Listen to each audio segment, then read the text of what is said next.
दोस्तों, हमारे भोजपुरी इंडस्ट्री में सारेगामा होम भोजपुरी एक ऐसा कंपनी है कि वो हमेशा भोजपुरी इंडस्ट्री में एक नया लेवल लेकर के आता है, भोजपुरी को एक नेक्स्ट लेवल की तरफ लेकर के जाता है।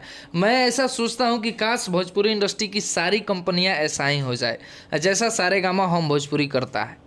कोई भी गाना रिलीज करने का तरीका अलग होता है, गाने का लेवल अलग होता है, गाने का जो क्वालिटी होता है वो क्वालिटी अलग होता है। ठीक वैसे ही हाई लेवल और नेक्स्ट लेवल का एक नए साल का गाना आ रहा है खेसारी लाल यादव जी के अंदाज में, और खेसारी लाल यादव जी के साथ एक नई एक्ट्रेस हैं। जैसा कि सारेगामा होम भोजपुरी नई नई एक्ट्रेस लोगों को भी लेकर के आता रहता है, ठीक उसी प्रकार एक नम्रता माला जी इसमें एक्ट्रेस है। आप स्क्रीन पर यहाँ पर देख सकते हैं, काफ़ी खूबसूरत एक्ट्रेस हैं और खेसारी लाल यादव जी के साथ एक नए साल के गाने में ये दिखने वाली हैं। और ये गाना बहुत जल्द आने वाला है। अभी सारेगामा होम भोजपुरी कहीं से भी ये क्लियर नहीं किया है कि ये गाना कब रिलीज होगा, किस तारीख को रिलीज होगा, लेकिन बहुत जल्द, क्योंकि कल खेसारी लाल यादव जी का एक गाना आ रहा है 28 तारीख को 6:45 पर, और हो सकता है कि परसों इस गाने को रिलीज किया जाए। एक मोशन पोस्टर आया है, आप लोग जा करके देख सकते हैं, और हमारे स्क्रीन पर भी आप देख लीजिए। यहाँ पर